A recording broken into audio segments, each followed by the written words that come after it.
We continue now at the top of Daf Kuf Nun Tesam and Beis in Meseches Bava Basra. This is Bava Basra Daf 159b.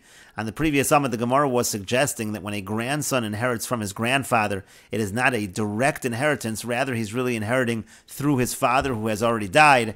And so the Gemara says, is that really true? When it comes to the halachas of inheritance, it's not true that the grandsons directly take the place of their grandfathers. Rather, it's coming through their fathers. Is that really the case? V'hatanya, but we learned in a Brisa, the Mesoras Hashas changes this to V'hatnan, but we learn in our Mishnah. The Mishnah says, Nafal habayis olav v'al aviv. It says, let's say the house fell on him and on his father. It fell on a father and son. Or olav v'al morishav, or let's say the house fell on him and on those who he was going to inherit from. V'haisa olav ksubas isha ubal chov, and he has against him, he has to pay debts, he has a ksuba he has to pay, he has creditors who are collecting from him, and the creditors want that he should have money. They want him to inherit from his father. So Yorshei ha'av omrim, so those who are heirs of the father, they say, haben meis rishon, that the son actually died first and never inherited from the father, v'achar kach meis ha'av, and then the father died, and therefore the heirs of the father, Yorshei ha'av, they're saying the property is ours. Ubal chov omrim, but the creditor says, ha'av meis rishon, what actually happened was the father died first, v'achar kach meis haben, and then the son died, and if the father died first, so then the son inherited the father, and now the creditors are saying the son owed us money, so the money should go to us. And so the Gemara now says, my love is it not? Yorshei ha'av, what are we talking about when we say the Yorshei ha'av, those who inherit the father? Who are these Yorshei ha'av? B'nei, it means to say the sons, meaning we're talking here essentially about the grandsons. The house fell on a father and son, and now the grandsons are coming, and they are claiming that actually our father was the one who died first, and then our grandfather died, and we're inheriting from the grandfather. And Morishav, and when the Mishnah talks about Morishav, again, let's say the house falls on him and on those who would bequeath to him property. So Achi, that's talking about the person who died, that's talking about his brothers. In other words, the house fell on him and his brothers, and the question is, did he inherit from his brothers or did he die first? But the Gemara now says, V'isalka daitach. Now, if it should enter your mind, Lo motzi omar mikoach avua da'aba kasina, that a grandson is not able to say that he's inheriting directly from his grandfather. Meaning, when you have a situation of a grandson inheriting because the grandson has no father, so he's inheriting from his grandfather, if you're going to say that's not direct, but rather it goes through the father, because we're going to say that when it's written in the pasuk that instead of your fathers are your sons, that's just talking about a blessing, but that's not talking about the laws of inheritance. So kimeis haben, so even if you have a situation where the son died first, and then the father died, so the son died, and then the father, who's really the grandfather, then he died, but my have it, what difference would that make? Because they're trying to claim, since their father died first and then their grandfather died, they should be able to inherit, and the money doesn't go to the creditors. But neimalahu bal choba, why doesn't the creditors should be able to say to them, Yerushas avuon kashakilna, that you're really still taking from the inheritance of your father? Meaning, even when you grandsons are inheriting from your grandfather, it's going through your father, but your father owed us money, and therefore the money should go to us.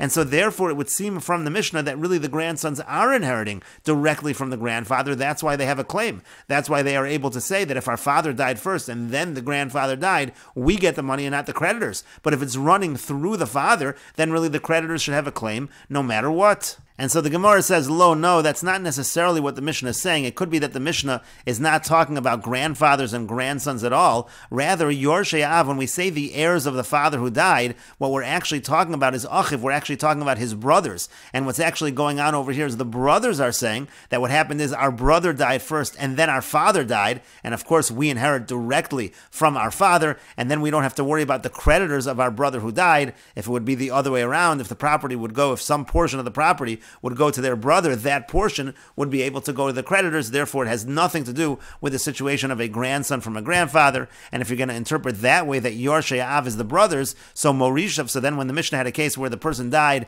and those who bequeathed to him property, that's Achi De'avua, that's simply talking about the brothers of their father. They can also inherit from those uncles, and that's what the Mishnah is talking about. That would not be relevant at all to the question of a grandson from a grandfather. And the Gemara continues, Bo mi neimer Rav Sheshes, they asked Rav Sheshes the following question, Ben Maushe Yiresh es imam bekever lahanchil lo'achin min ha'av. When it comes to a son, in general a son can inherit an estate from his mother, but what if you have a situation where the son died before the mother?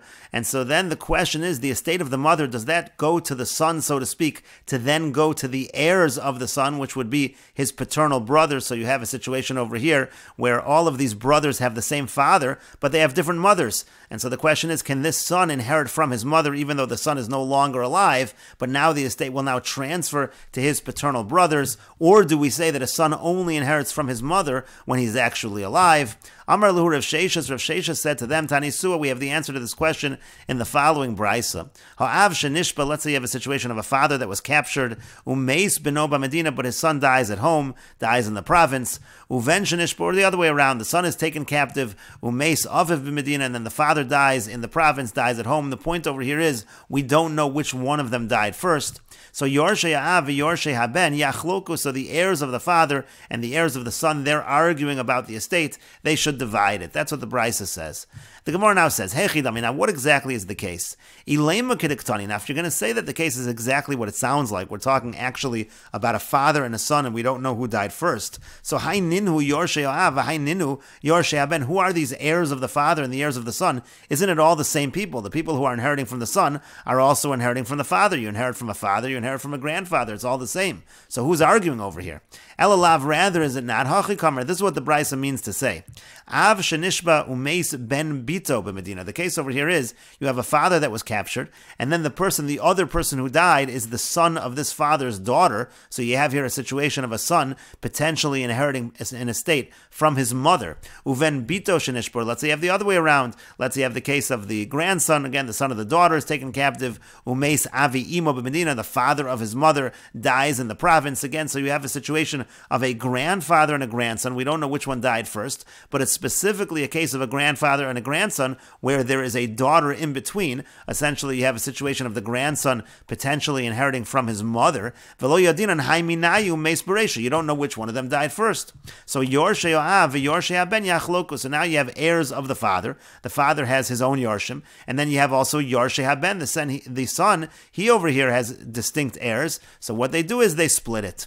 And so the Gemara now says, V'imisa. Now, if it is true, meaning to say, if it's true that when you have a situation of a son inheriting from his mother, that inheritance takes place even if the son is no longer alive. So Nihinami deben meis beresha. Even if we're going to say, granted that let's say the son did die first, let's say you have a situation over here, again it's a grandfather and a grandson, and let's say the grandson is the one who died first, but still, ler se li avua de ime bekivre, while he's in the grave, he should still be inheriting from his grandfather through his mother. If you're going to say there's still an inheritance from one's mother even when the person died, so he's still going to inherit that property from his grandfather through his mother. And then his brothers, his paternal brothers, they'll be able to inherit anyway. It shouldn't make a difference who died first. In other words, the only way that this brisa makes sense is if you say that this particular grandson, he doesn't inherit anything from his mother if he already died, and therefore it doesn't go to his paternal brothers. So now you really have a situation where they're arguing over the inheritance. The paternal brothers,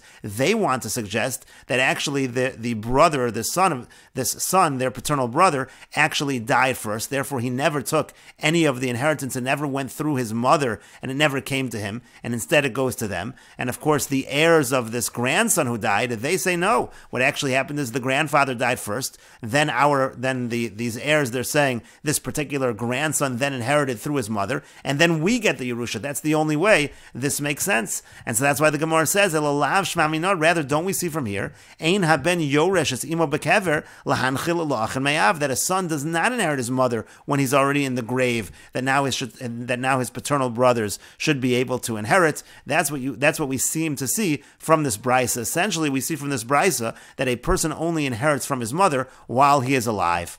And the Gemara continues, Amar le Rav Acha bar Menyume li Abaya. Rav Acha bar Menyume said to Abaya, Afano nami tanina. That's exactly what we learned in our Mishnah. The Mishnah says, Nafal Abayis olav yal imo. It says that the house falls falls on him and on his mother. Elu ve'elu modim shiach loku. It says everybody agrees that in that case, the different Yorshim who are arguing, they're going to split it. V'yamisa, and again, if it's true that in any case a person inherits from his mother, meaning even when a person's in the grave, he inherits from his mother. So nihinami de ben meis beresha. Granted that the son would have died first. Ler se liime bekivre. We should say that he inherits from his mother in the grave. V'ler su inu la'achem me'avu. And so then again, it's going to end up transferring over to the paternal brothers through him, even though he died first. Elalav shvamina. Rather, don't we see from this ein haben yoresh asimo bekever la'anchil la'achem mina'av, that a son does not inherit his mother in the grave in order to transfer the property, the estate over to his paternal brothers. And the Gemara says shvamina. The Gemara says indeed we do see that this is the case.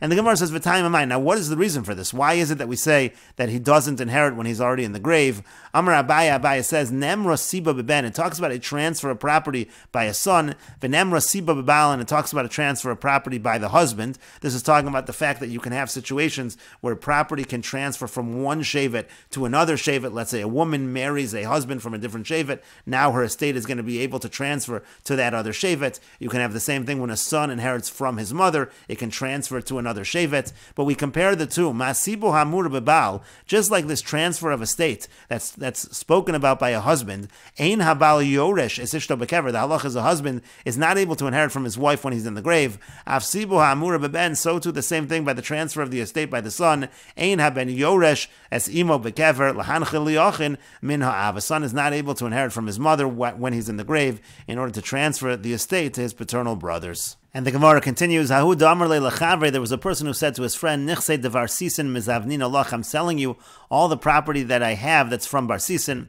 There was one piece of land to have a mikriya de Bar Sisin. It was referred to as Bei Bar Sisin, but it wasn't actually from Bar Sisin. Amar Lei said to him, Halav de Bei Bar Sisin, this is not really property of Bar Sisin. Ve'kruyehu de mikriya de Bar Sisin. That's just what it's called. It's called property of Bar Sisin, but it's not really Bar Sisin's property. So also Lakami de Rav Nachman. So this case came before Rav Nachman, and Ukma biyoda de lokeach. Rav Nachman said that the buyer, he wins in this case, and he gets the property. Amarle Rava Rav Nachman. Rava said to Rav Nachman, Dina Hachi, is that really the law? Hamotzi mechaver olav haraya. We should apply the rule of Hamotzi mechaver olav haraya. The seller is the one that has the property right now, so the buyer should have to prove that it really belongs to him, that he bought this property along with the rest of the property. And the Gemara continues, V'rami durava duravo Rav Nachman Rav Nachman. We have a contradiction in terms of the rulings of Rava over here, and also in terms of the ruling of Rav Nachman over here. Dahu damar le'lechavri, because there was another case where a person said to his friend, my boys b'hai beisa, what are you doing in this house? Amar Le said to me, Nachzavint, I bought this house from you. V'achol shnei chazak, and I was here enough years to establish a chazaka. Amar Le said to him, Ana b'shchuni gavoy havoy. There's a number of ways of explaining this line, but we will explain that it means that the person says, I was in a distant settlement, I was far away, and I wasn't able to lodge a protest, and therefore your chazaka was not a real chazaka, and so therefore the property is not yours. Also, Lakami de Rav Nachman, so he came before Rav Nachman. Amar Le said to him, Zil borachi lasach, you have to clarify the fact that you really have a chazaka. Essentially, Rav Nachman said, you, the buyer, are responsible to prove your chazaka. Amar Le Rava Rav Nachman. Rava said to Rav Nachman, Dina Hachi, is that really the law? Hamotzi mechaveru olav haraya. We should say Hamotzi mechaveru olav haraya. In this case, the buyer is on the property, therefore the burden of proof should be on the seller.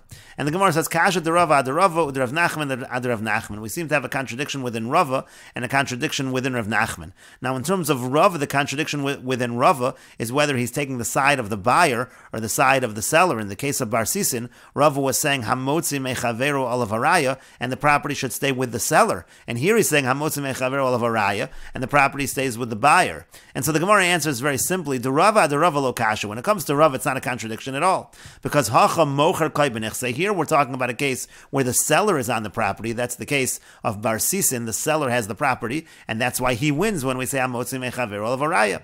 But over there, lokeach kaibenich. Say it's the buyer that's on the property. The buyer has been sitting on the property, and he claims he bought it from this person, and that he's been there enough time to establish a chazaka. So therefore, the buyer is the one that wins when we say Hamotzi mechaveru olav haraya.